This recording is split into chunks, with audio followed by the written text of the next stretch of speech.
Hello, dear students. I welcome you all for this session. This session is for BA third semester optional English. In today's session, we shall discuss a poem Ode to Autumn written by the romantic poet John Keats. First of all, I will read the poem Ode to Autumn. So, it is about the autumn season of mists and mellow fruitfulness, close bosom friend of the maturing sun, conspiring with him how to load and bless with fruit the vines that round the thatch eaves run, to bend with apples the mossed cottage trees, and fill all fruit with ripeness to the core, to swell the gourd and plump the hazel shells with a sweet kernel, to set budding more and still more later flowers for the bees, until they think warm days will never cease, for summer has overbrimmed their clammy cells. So, let us have the explanation for this stanza. So, in the first stanza, the poet has described the bounty of autumn. So, bounty of autumn means the richness of autumn season is described in the first stanza. So, autumn is a season of mists, means there is a misty atmosphere during autumn. It is a season during which different kinds of fruit ripen, and it seems that autumn actively cooperates with the sun in bringing about the maturity of the fruits. So, in simple terms, poet feels that, or poet thinks that, autumn is a season of mellow fruitfulness, and this season, that is autumn, and the sun are close friends of each other, and they together cooperate in bringing about the maturity of the fruits. Thus, autumn and sun work together for the ripening of all kinds of fruits. Then, the vines running round the edges of thatched roofs become loaded with grapes during autumn. So, this is also we observe during autumn that the vines of grapes which run round the edges of thatched roofs, they become loaded with fruits. Then the branches of the apple trees are bowed nearly to the ground, they nearly touch the ground because of the weight of apples. Such is the autumn season. The apple trees growing in the cottage gardens are covered with moss, and they are weighed down with fruit. All fruits are filled with sweetness through and through, means to the core. The gourd grows bigger and bigger, means it is also filled with sweet kernel. The hazelnuts are filled with sweet kernel. Certain flowers also bloom in autumn. The bees suck the sweetness of these flowers. To the bees, it seems that these flowers represent a continuation of summer. So, during summer, bees collect nectar, but these bees think that, the summer has not yet ended, and it is the continuation of summer.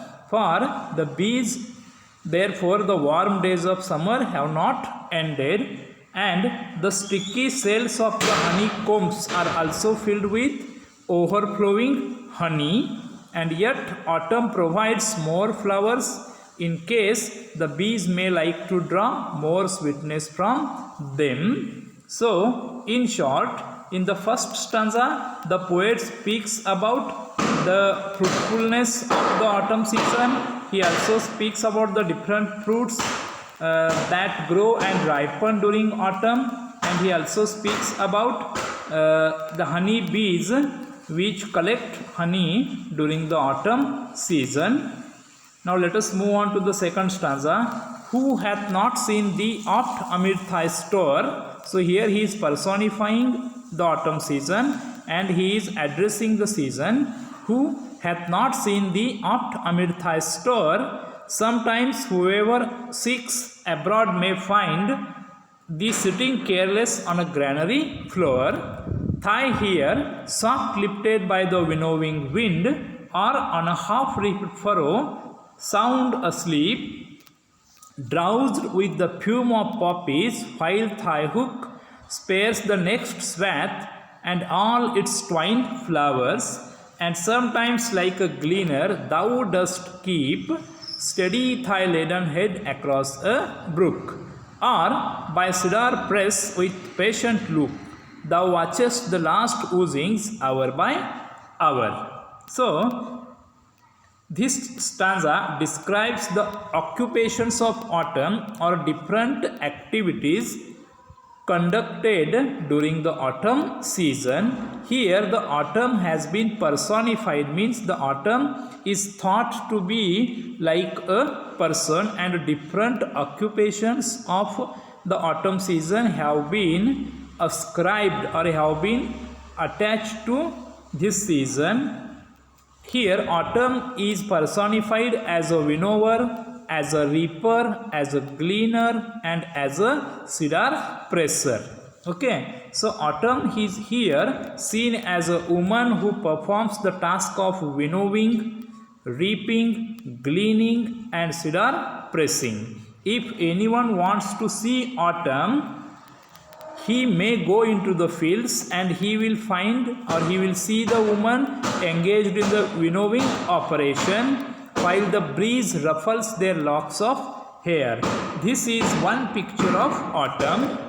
Secondly, we may see autumn in the shape of a reaper who has been engaged in reaping corn, but who is in the course of her work is so overcome by the sleep inducing smell of poppies that she falls asleep, with the result that the next row of corn remains unreaped. So autumn has been personified as a lady winnowing, and in the second place autumn has been personified in the shape of a reaper who is engaged in the act of reaping. Thirdly, the autumn may be seen in the character of a gleaner. Glean means to collect. One who collects grains in the field is called a gleaner, who is walking along steadily with the weight of grains upon her head, crossing a stream. So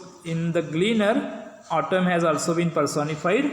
And finally, autumn may be seen in the figure of a woman who is crushing the ripe apples in the wooden press to obtain their juice, from which cedar is to be made. So this woman sits by the cedar press. Cedar presser is just like a juicer and watches patiently the apple juice flowing out of the press drop by drop. So in the second stanza, autumn has been personified in different occupations.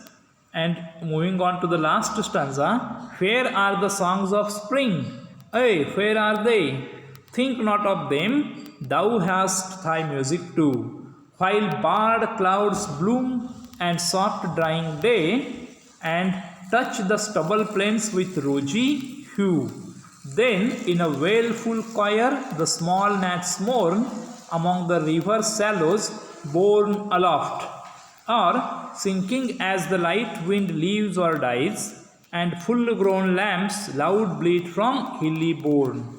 Hedge crickets sing, and now with treble soft the red-breast whistles from a garden cropped, and gathering swallows twitter in the skies. So in this stanza, the poem describes the sounds of autumn. Spring is distinguished by its songs, but these sweet songs are not heard during the autumn. But there is no need to feel any regret on that account, because autumn has its own peculiar music. The sounds of autumn are heard in the evening when the sun is setting. The soft glow irradiates the fields from which the crop has been reaped, leaving the stumps behind. The long drawn out clouds in the sky look like the bars of a fly about among the shrubs growing on the riverside. The gnats are carried upward when the wind is strong, and they come downwards when the wind is feeble. The bleating of full grown lambs is heard from the hills which bound the landscape. Then there is the chirping of grasshoppers. Next comes the high, bold, and delicate singing of the redbreast bird, which sings from an orchard. And finally, there is the twittering of the swallows, which are gathering in large numbers to get ready for their winter migration. So, the poet wants to convey that the autumn has got its own music, and different birds and insects create their own music during the autumn season. Thank you.